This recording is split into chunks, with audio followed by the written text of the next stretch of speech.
Richiestissimo in regione, va letteralmente a ruba tra i friulani all'estero. È il calendario dell'Arma dei Carabinieri in Marilenghe. La terza edizione è stata presentata oggi a Udine e dedicata ai giovani, in particolare al loro rapporto con gli adulti e con la legalità.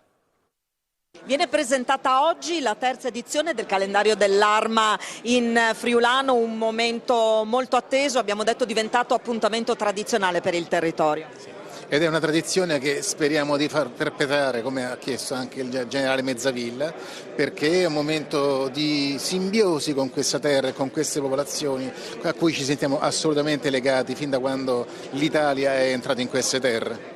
Continua la collaborazione con la Regione e con l'Arlef per questo progetto del calendario in friulano, 10ª lingua di questo calendario. Un comandante di stazione, un maresciallo dei Carabinieri, è il protagonista di questa edizione del calendario. Nel dialogo con il figlio porta tutta la sua esperienza di carabiniere e attraverso quell'esperienza aiuta un po' il figlio a capire che cosa succede e come avere comportamenti all'insegna della legalità. Il comandante della stazione è e resterà sempre il fulcro dell'attività dell'Arma dei Carabinieri sul territorio. I testi sono veramente straordinari, quelli di quest'anno sono riusciti a fare ancora meglio di quelli dell'anno scorso, che erano straordinari, quindi tradurli in friulano per noi è una sfida perché dobbiamo cercare di mantenere sempre un livello alto, no?